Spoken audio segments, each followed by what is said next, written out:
Bismillahirrahmanirrahim. Assalamualaikum warahmatullahi wabarakatuh. Innal hamdalillah nahmaduhu wa nasta'inuhu wa nastaghfiruh wa na'udzu billahi min syururi anfusina wa sayyiati a'malina. Man yahdihillahu fala mudhillalah wa man yudhlil fala hadiyalah.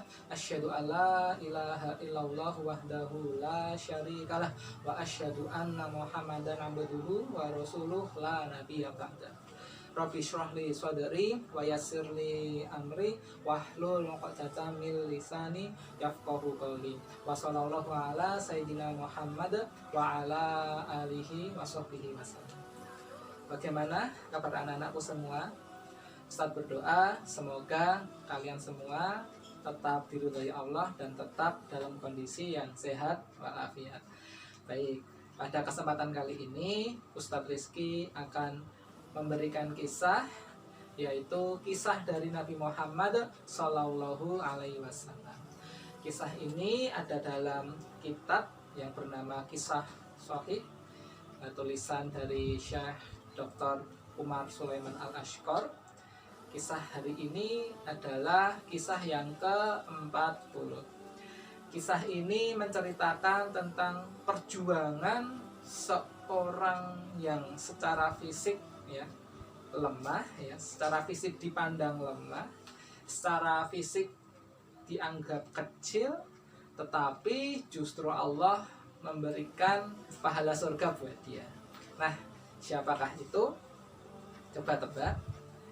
Ustadz akan menceritakannya. Kalau tebakannya kalian benar, Masya Allah, berarti kalian sudah bagus. Nah, kisah ini terjadi di negeri Mesir. Di negeri Mesir ada seorang raja yang sangat jahat, seorang raja yang sangat kejam, seorang raja yang punya sikap bengis, suka menyiksa orang. Tetapi seorang raja ini justru mempunyai istri yang sangat solihah. Siapakah istri dari Raja Fir'aun? Betul, namanya adalah Asia, Sayyidah Asia. Nah, Sayyidah Asia ini adalah seorang wanita yang dulu sebelum masuk Islam, dia adalah istrinya Fir'aun. Tetapi berkat kasih sayang dan rahmat Allah yang luar biasa, Allah memberikan orang-orang di sekitar Asia itu orang-orang yang beriman. Jadi Asia itu sebenarnya punya seorang tukang sisir namanya siapa? Masyitoh. Masyitoh itu tukang sisir.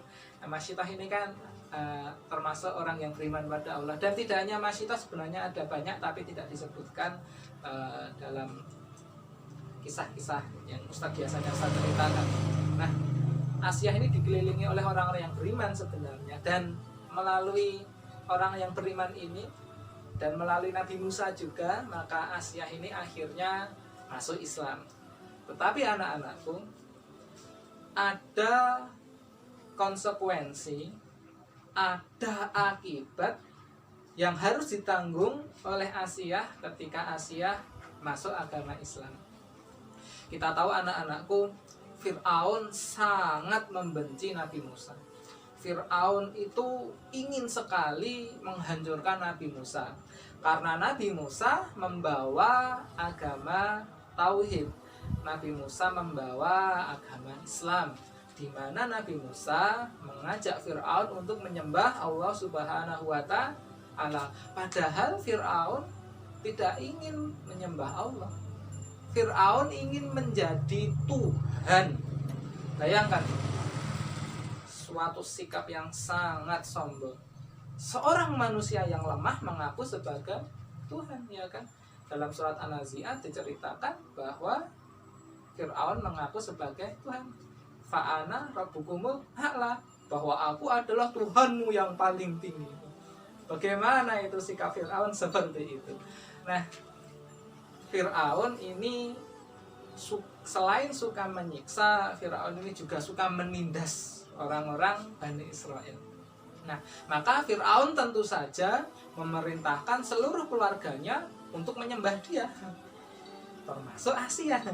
Nah, tetapi Asiyah ini setelah masuk Islam ya, jadi berpikir, loh bukankah Tuhannya adalah Allah? Kenapa harus menyembah Firaun?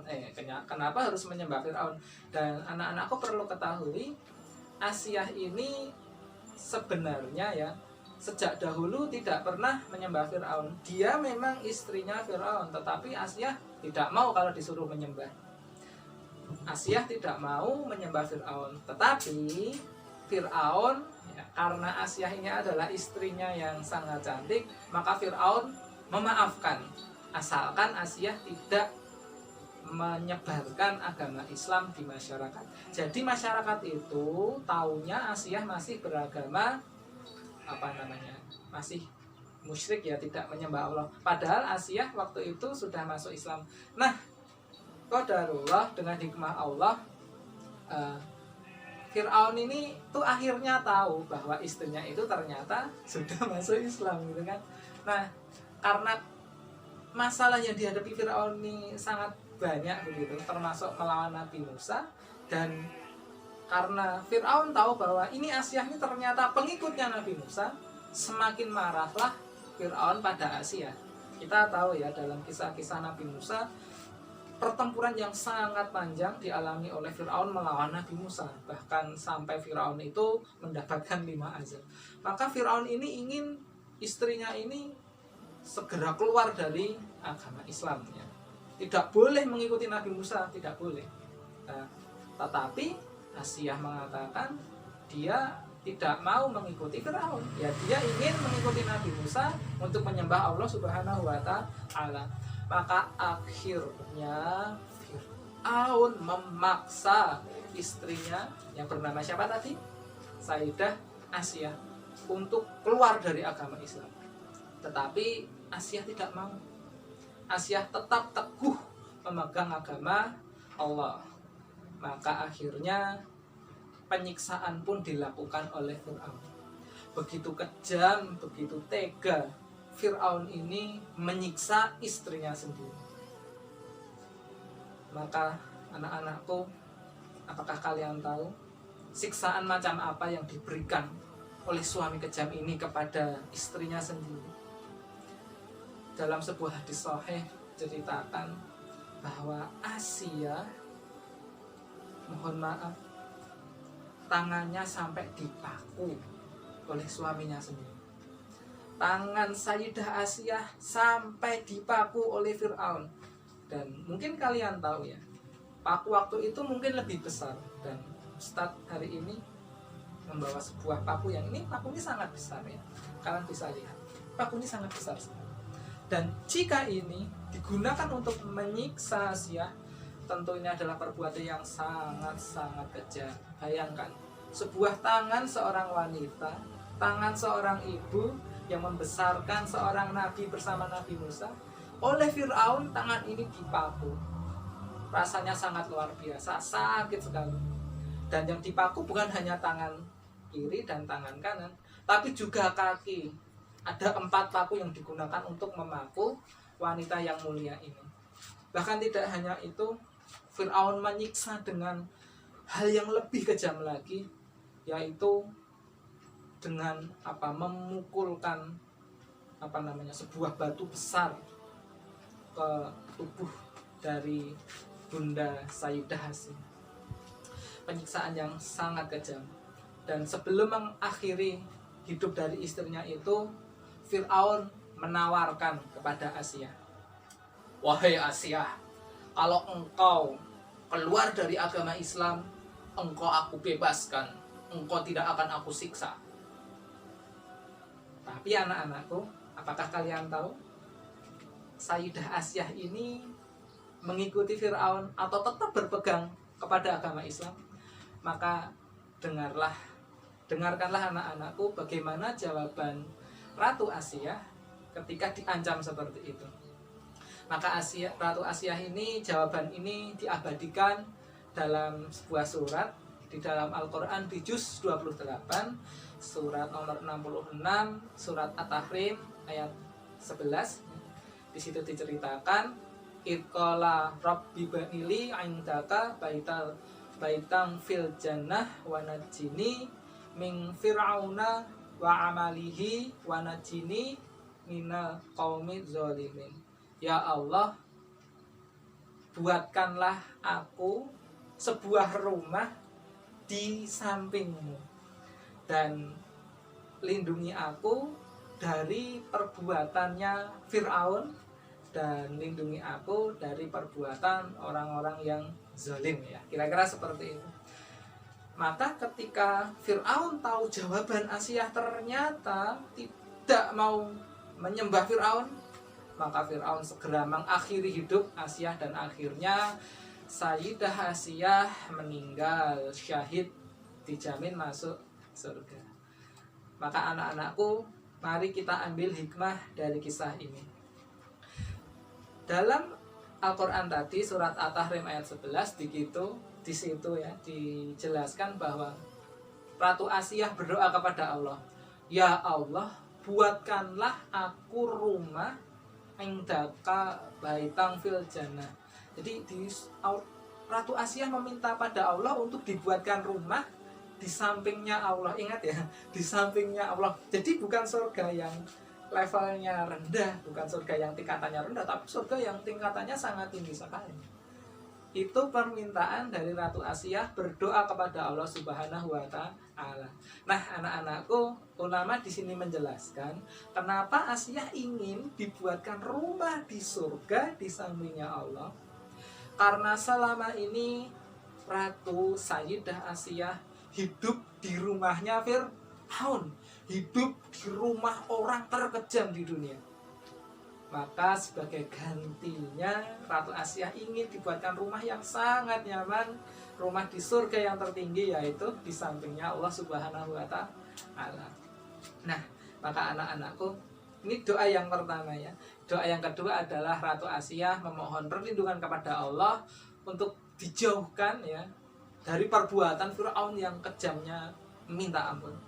Dan Ratu Asiyah juga berdoa semoga dijauhkan dari perbuatan orang-orang yang zalim. Dan Allah mengabulkan itu. Maka Allah kabulkan doanya Ratu Asiyah, dan insya Allah Ratu Asiyah akan masuk surga kelak di hari kiamat. Sebagaimana sabda dari Nabi Muhammad Sallallahu Alaihi Wasallam, ada 4 wanita pemimpin wanita di surga. Ada 4 wanita pemimpin para wanita besok di surga. Yang pertama adalah Sayyidah Khadijah, yang kedua adalah Bunda Maryam, ya kan? Nah, yang ketiga adalah Ratu Asiyah. Ya. Maka Ratu Asiyah ini termasuk penghulu wanita yang ada di surga, termasuk pemimpin wanita yang ada di surga. Nah, anak-anakku, luar biasa sekali kisah ini, perjuangan yang sangat luar biasa. Walaupun Ratu Asiyah disiksa, walaupun Ratu Asiyah diancam akan dibunuh, tapi Ratu Asiyah sedikit pun tidak goyah keimanannya. Ratu Asiyah tetap dengan tegar, tetap dengan kuat memegang teguh agama Islam. Maka anak-anakku, dari kisah ini mari kita ambil satu hikmah ya.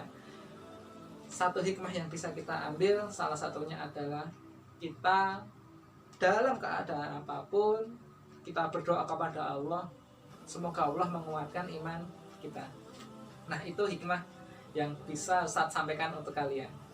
Menurut kalian, apa hikmah dari kisah ini? Kalau kalian tahu, kalian bisa tuliskan di buku kalian. Kalian tulis hikmah apa yang bisa kalian ambil dari kisah ini. Semoga anak-anakku bisa mengamalkan apa hikmah dari kisah ini. Semoga anak-anakku menjadi anak-anak yang solih dan solihah. Semoga anak-anakku semua menjadi generasi pembangun peradaban Islam yang ada di bumi kita ini. Baik, mungkin seperti itu kisah yang bisa Ustadz Rizky sampaikan ya. Kita tutup dengan istighfar 3 kali. Astaghfirullah wa atubu ilaih. Astaghfirullah wa atubu ilaih. astaghfirullah wa atubu ilaih. Dan disempurnakan dengan doa kafaratul majlis, subhanakallahumma wa bihamdika asyhadu alla ilaha illa anta astaghfiruka wa atubu ilaih. Sampai ketemu di kisah selanjutnya. Ustadz Rizky tutup dulu. Billahi taufiq wal hidayah. Assalamualaikum warahmatullahi wabarakatuh.